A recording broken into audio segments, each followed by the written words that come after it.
The nights in Cavite were deceptively serene, a deceptive calm that couldn't wash away the horrors that haunted my dreams, remnants of those unspeakable days in the jungle. I sat on the edge of my bed, a thin sheen of sweat covering my forehead, not from the heat, but from the lingering terror that gripped me, even in sleep. In the daytime, I tried to lose myself in the mundane tasks at the garrison. I maintained weapons, patrolled the perimeter, and engaged in the occasional small talk with fellow Marines. Yet in every shadow cast by the tropical sun, in every rustle of leaves, I saw those creatures, their bloodshot eyes, their inhuman snarls, the way they moved with a predatory grace that belied their grotesque forms. The doctors called it PTSD, but I knew it was more than that. It was a calling, a pullback to the darkness that I had left behind. One afternoon, as I was sifting through some old documents in the garrison's archive, I stumbled upon a series of reports from other regions, reports of disappearances, strange sightings in the jungle, and tales from villagers speaking of demons that snatched people in the night. My hands trembled as I read through them. The same pattern, the same terror, spread across different locations. It dawned on me then. This nightmare wasn't confined to the jungles where we had encountered them. It was spreading, growing. That night, under the dim light of a flickering lantern, I made my decision. I couldn't turn my back on this. I had survived for a reason, and that reason wasn't to hide in the safety of Cavite, pretending to be oblivious to the truth. I had to go back into the heart of darkness, to confront the terror that lurked there. The next morning, I requested a meeting with Captain Davis. He found me in the mess hall, picking at a plate of eggs and toast I had no appetite for. "Sir," I began, my voice steady despite the turmoil inside, "I need to go back to the jungle." He studied me for a moment, his expression a mix of concern and skepticism. "You know I can't authorize a mission based on nightmares and hearsay," he said, though his tone wasn't dismissive. "It's not just nightmares, sir," I insisted, sliding the reports across the table to him. "There's something out there, and it's not just in one place. We need to deal with it." He read through the reports in silence, his brow furrowing with each page. Finally, he looked up.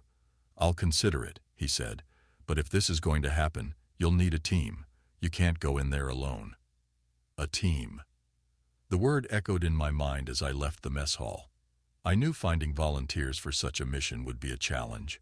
Not many would be willing to face the unknown, to stare into the abyss that I had seen. But I was determined.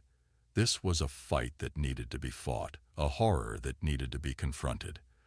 I began to make a list of potential team members, people I knew who had the skills and the nerve to face what lay ahead. A biologist who could perhaps shed light on these creatures, a survival expert well-versed in jungle warfare, and a few other Marines who I knew wouldn't back down from a fight. We would train, prepare, and then we would return to the jungle. As I lay in bed that night, the shadows seemed to whisper promises of terror and death. But beneath the fear, there was a burning resolve. I was going back, not as prey, but as a hunter, the hunter of nightmares that lurked in the depths of the jungle. I spent the next few days with a singular focus, approaching individuals who might possess the courage and skills necessary for our mission. The first to join was Dr. Elena Suarez, a biologist with an extensive background in tropical ecosystems. Her eyes held a mix of scientific curiosity and a trace of fear when I briefed her on our objective. She agreed, driven by a desire to understand these unknown creatures. Next, I sought out Sergeant James Hawkins, a seasoned survival expert with a reputation for thriving in the harshest conditions. Hawk listened to my story with a skeptical raise of his eyebrow, but the challenge of surviving against such foes seemed to ignite a fire in him. He agreed without hesitation, the prospect of facing the unknown fueling his adventurous spirit. The final recruits were Marines I had served with, ones I knew had the mettle to face the horrors ahead. Corporal Maria Vasquez, a sharpshooter whose calm under pressure was legendary, and Private Jackson Lee, a young but promising soldier with an unyielding will. They both accepted the mission, understanding the risks but driven by loyalty and a sense of duty. As our team assembled, we spent countless hours in preparation. We drilled in combat scenarios that we might face, trained in dense forest environments to acclimate ourselves to the challenging terrain, and reviewed every piece of intel about the creatures. Dr. Suarez conducted briefings on potential biological vulnerabilities of the creatures, and Hawk shared survival strategies that would keep us alive in the hostile jungle. Our preparations were not just physical. Each evening we gathered to discuss the psychological impact of what we were undertaking, the fear, the stress, and the nightmares that might assault us. We knew that facing these creatures was as much a mental battle as it was a physical one. The day of our departure arrived with a tense air of anticipation. We were a unit, bound by a shared mission to confront a threat shrouded in mystery and terror. As our transport moved towards the dense heart of the jungle, I could sense the unease among us. Each of us was lost in our thoughts, mentally bracing for what lay ahead. Our journey into the unknown was quiet, each of us aware that the life we knew was being left behind. We were venturing into a world where the rules of nature, as we understood them, no longer applied. As the dense foliage enveloped us, a chilling realization settled in my heart. We were entering a realm where nightmares dwelled, and survival was far from guaranteed. But amidst the apprehension, there was a glimmer of determination in everyone's eyes. This was our mission, our fight. We were not just soldiers. We were defenders against a darkness that threatened to engulf more than just the jungle. As the jungle's dense canopy cast its shadow over us, I felt a resolve harden within me. We were ready to face whatever horrors awaited. The hunt for the nightmarish creatures of the jungle had begun. Our entry into the jungle was like stepping into another world, a realm where every shadow whispered secrets and every rustle of leaves could be a predator. The dense canopy filtered the sunlight into a perpetual twilight, casting everything in a surreal green-tinged hue. We moved in a tight formation, Hawk leading the way with an uncanny ability to read the forest's subtle cues. The first sign that we were not alone came on the second day. As we navigated a particularly dense thicket, a sudden, unearthly howl shattered the silence. We froze, every sense heightened. Out of the underbrush, one of those hellish creatures emerged, its grotesque form more terrifying in the flesh than in any nightmare. Its eyes, red and ravenous, fixed on us as it let out a blood-curdling screech. The encounter erupted into chaos. Vasquez took the first shot, the bullet hitting the creature and slowing it down, but not stopping it. As it lunged towards Lee, Hawk intervened, his combat knife finding its way into the creature's heart. The creature let out a final ghastly wail before collapsing, its body dissolving into a foul, black ichor. In the aftermath, we were shaken but unharmed. Dr. Suarez collected samples of the ichor, her hands steady despite the lingering terror. The encounter was a grim reminder of what we were up against, entities not just of flesh and blood, but something far more sinister. As we pushed deeper into the jungle, we stumbled upon ancient tribal symbols etched into trees and rocks. Dr. Suarez and Hawk speculated on their meanings, warnings, or perhaps a history of the creature's presence in these woods. It was evident we were treading on sacred, cursed ground. Our sense of unease deepened when, on the third night, Private Lee disappeared. His absence was discovered at dawn when he didn't return from his watch. A frantic search ensued, but all we found was his rifle, abandoned by a stream with no sign of struggle. His disappearance struck a deep chord of fear in all of us. The jungle had claimed one of our own, and the manner of his vanishing left us with more questions than answers. The realization that we were being hunted, possibly observed at every moment, settled heavily upon us. Our mission had taken on a new urgency, not just to hunt these creatures, but to uncover the fate of our comrade. We tightened our ranks, every member constantly on alert, knowing that the jungle held eyes that watched, waited, and hungered. Despite the fear that gnawed at our resolve, We pressed on. The jungle seemed to grow darker, more oppressive, as if aware of our intentions. I could feel the weight of countless unseen gazes upon us, and in the dark recesses of my mind, I wondered if we were the hunters or the prey. But retreat was not an option. We had to continue, for Lee, for ourselves, and for the unknown number of lives that hung in the balance. The days that followed Lee's disappearance were marked by a palpable shift in our morale. The vibrant life of the jungle around us seemed more menacing than ever, and every sound in the underbrush was a potential threat. Our progress became slower, more cautious. The weight of our equipment and the oppressive humidity began to take a toll on our physical strength, but it was the psychological strain that was most debilitating. One evening, as we set up camp in a small clearing, the tension within the group reached a breaking point. Corporal Vasquez, usually the embodiment of composure, suddenly lashed out in frustration, her voice laced with fear and exhaustion. "We're walking into a trap," she hissed. "We're not hunters, we're bait." Her outburst echoed the unspoken fears of us all, and for a moment there was a silence, heavy with the truth of her words. Hawk, ever the voice of reason, stepped in to diffuse the situation. "We knew this wasn't going to be easy," he said firmly. "We're all on edge, but falling apart now isn't going to help anyone, especially Lee." His words, though harsh, were a necessary reminder of our mission and the need to stay united in the face of adversity. The next few days were marked by small victories and significant losses. We stumbled upon a clearing where the creatures had evidently feasted.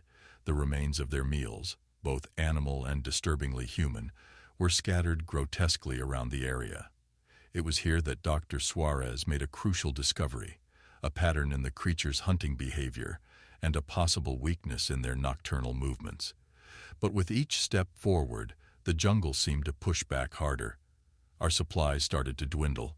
Our communication equipment failed, cutting us off from the outside world. We were alone, isolated in a sea of green that hid horrors beyond comprehension. The constant state of high alert began to fray nerves, leading to whispered arguments and mounting distrust within the group. Then, as we navigated a particularly dense part of the jungle, we found it, a half-destroyed diary, its pages yellowed and torn. It belonged to a tribal shaman and contained entries that described the creatures in chilling detail. The diary spoke of a curse, a forbidden ritual that had given birth to these monstrosities. It was both a horrifying revelation and a glimmer of hope, knowledge that could potentially help us in our quest. As we sat around the campfire that night, the diary passed from hand to hand, each of us absorbing the shaman's words. For the first time since we embarked on this mission, there was a sense of understanding, however slight, of the enemy we faced. The creatures were no longer just mindless beasts. They were the result of something ancient and malevolent, a darkness that had been unleashed upon the world. Our mission had evolved from mere survival to something greater. We were no longer just soldiers. We were the barrier between this darkness and the unsuspecting world beyond the jungle's edge. As we prepared to rest, with watches set more stringently than ever, I felt a renewed sense of purpose. We would find these creatures' lair, uncover the full truth of their existence, and with luck, put an end to the nightmare. The depths of despair had not yet defeated us. The diary of the tribal shaman became our guide, a beacon of understanding in the midst of chaos. As Dr. Suarez translated the cryptic entries, we learned of the creatures' ancient origins. They were once men, the diary revealed, transformed by a dark ritual gone awry, a punishment from the gods for transgressing sacred laws. This knowledge was both horrifying and vital, offering us clues about their behavior and potential weaknesses. As we ventured deeper into the jungle, following the leads provided by the shaman's diary, we stumbled upon a secluded tribal village. The villagers initially greeted us with hostility, their spears and arrows aimed at our hearts. However, upon showing them the diary and conveying our mission, their demeanor shifted. The village elder, a wizened figure with eyes that spoke of deep wisdom and sorrow, agreed to speak with us. In a mixture of broken English and their native tongue, the elder shared tales of their ancestors' battles with these creatures. They called them Ningilai, the cursed ones, and regarded them as omens of doom. They had fought them, suffered losses, and learned to avoid them. The villagers had knowledge of the jungle and the Ningilai that was invaluable, and after much deliberation, they agreed to aid us. They offered us shelter, food, and more importantly, their ancestral knowledge and combat strategies against the Nilai. With new allies and a better understanding of our enemy, we began to devise a plan to hunt down the creature's lair. Hawk worked closely with the village's hunters, learning their tracking techniques and sharing his own survival skills. Dr. Suarez, with the help of the elder, delved deeper into the shamanic lore, looking for any detail that could be used against the Ngilai.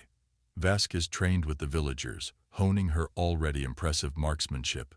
I coordinated our efforts, ensuring that every piece of knowledge was shared and utilized.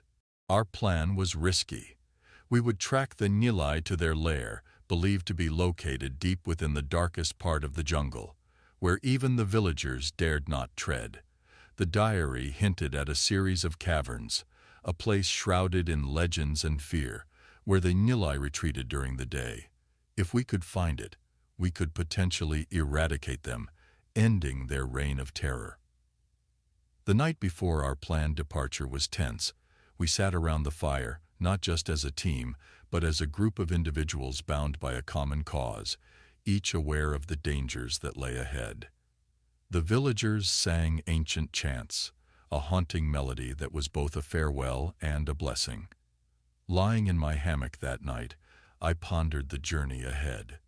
We were stepping into the unknown, a place of ancient curses and deadly creatures, but amidst the fear, there was a sense of purpose, a drive to see this through, not just for ourselves, but for the countless lives that might be lost if we failed. As dawn broke, casting its light through the dense canopy, we set out, accompanied by a handful of the village's bravest hunters. Our footsteps were quiet, but our resolve was loud. We were ready to face the Ngilai, to uncover the darkness hidden in the heart of the jungle.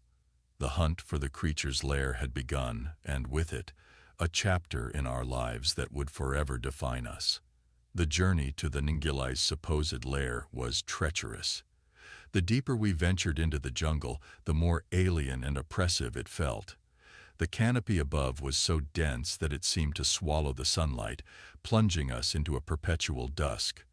Hawk, with his keen survival instincts, led the way, often stopping to consult with the tribal hunters who moved through the underbrush like shadows. Our first encounter with the Ngilai during this expedition came unexpectedly. We had stumbled upon a narrow ravine, cloaked in an eerie silence. As we navigated through it, the creatures ambushed us from above.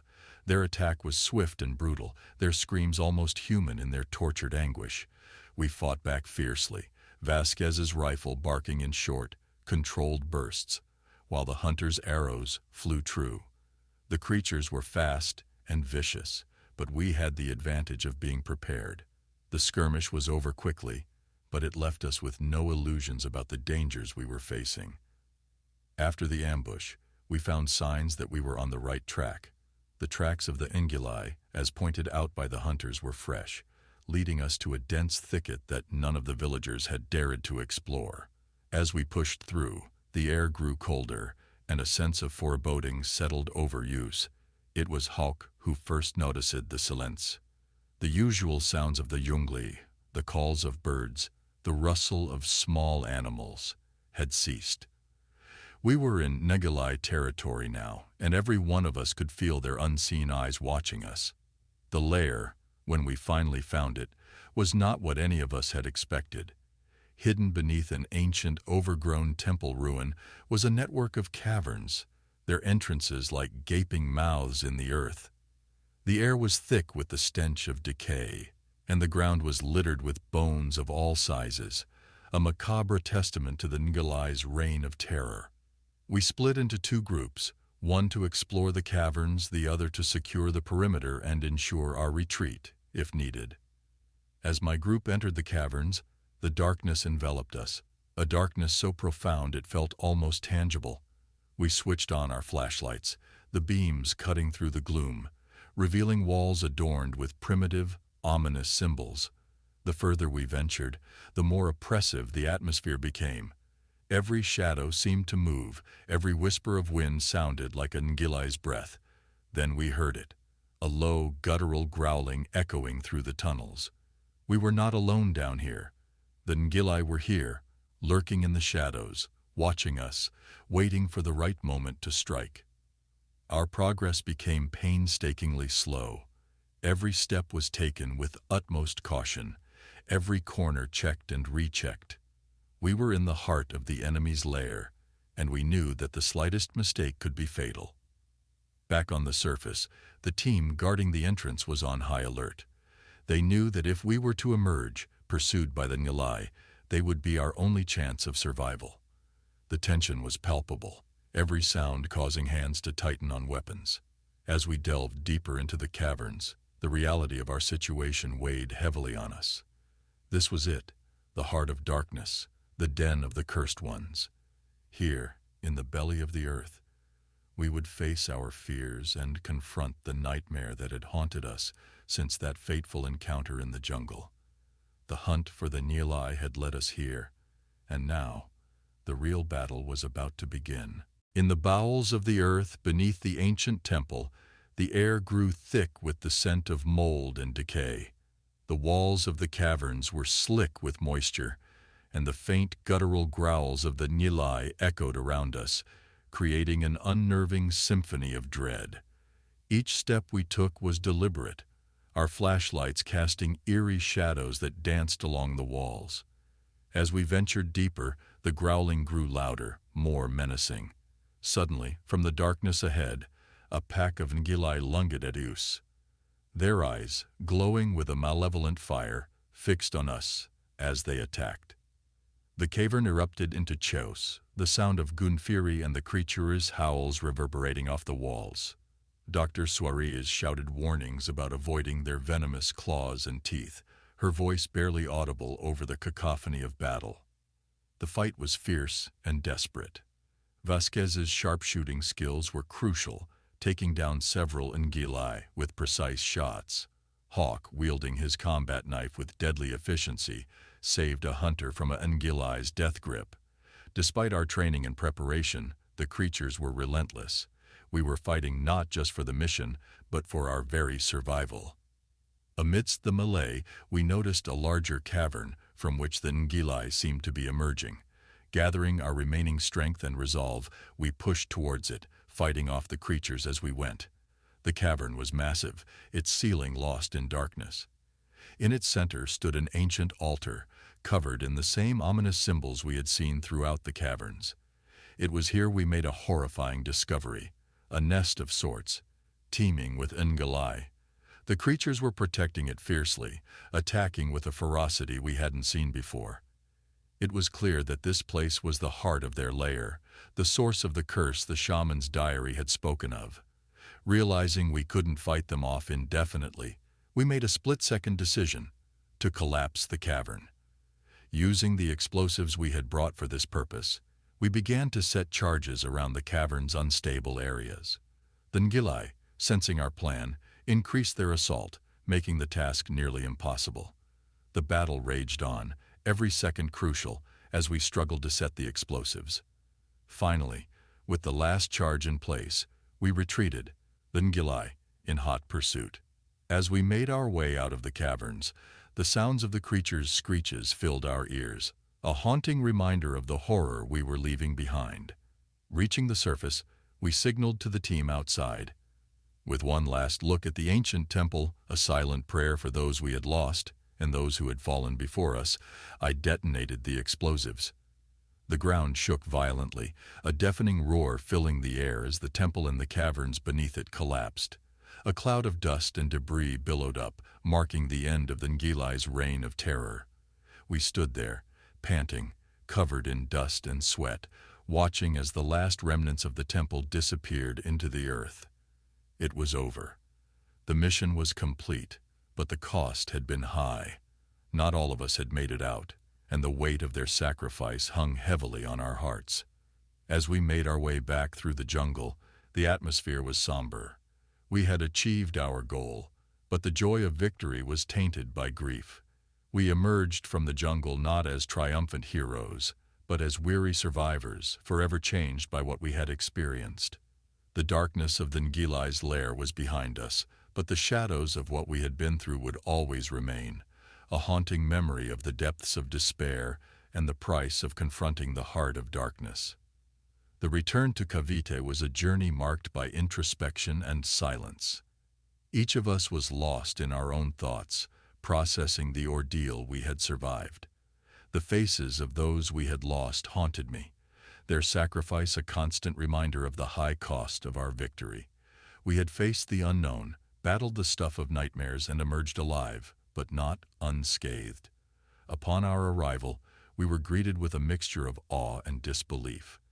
The tale of our encounter with the Ngilai and the subsequent destruction of their lair seemed too fantastical, too steeped in the lore of horror and myth. But the evidence we brought back, the samples, the photographs, Dr. Suarez's meticulous notes, painted a picture too vivid to dismiss. Captain Davis debriefed us, his expression a mix of professional detachment and underlying shock. As we recounted our experiences, I could see the struggle in his eyes to reconcile the reality of our report with the world he understood.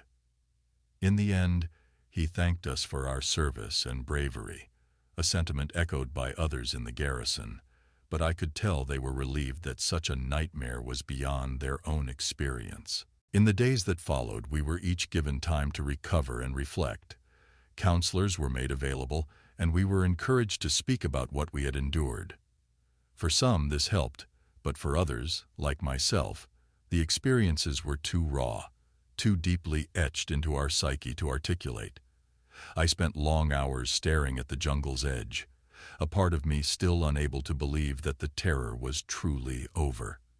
In those quiet moments, I felt a kinship with the lost souls who had fallen prey to the Ngilai, and a deep sense of purpose to ensure their deaths were not in vain. The story of our mission spread, morphing into almost legendary status. We were hailed as heroes, the brave few who had faced an unimaginable horror and emerged victorious. But within me, there was no sense of heroism, only a quiet relief that the nightmare was over and a lingering sorrow for those we couldn't save. Eventually, the time came for us to part ways. Dr. Suarez returned to her academic world, armed with knowledge that would change the way we understood certain cryptids. Hawk and Vasquez received commendations and were assigned to new units, their reputations enhanced by the ordeal. As for me, I was granted an honorable discharge, the military deciding I had served enough. In my final moments at the garrison, I looked back at the jungles of Cavite. The trees swayed in the gentle breeze, a dance of shadows and light, hiding secrets in their depths. I knew I would never return, but the memories of what lay beyond those trees would stay with me forever. As I stepped onto the transport taking me away, a report caught my eye, unconfirmed sightings of mysterious creatures in a distant land, similar to the Ngilai. A chill ran down my spine, a mix of fear and an unbidden thrill. The world was larger and more mysterious than we ever imagined, and perhaps our encounter was not an isolated incident. I realized then that our fight might have ended, but the mysteries of the world remained, lurking in its hidden corners. The Ngilai were gone, but who knew what else lay waiting to be discovered? As the transport moved away, I felt a chapter of my life closing, but another, perhaps even more enigmatic, seemed to be just beginning.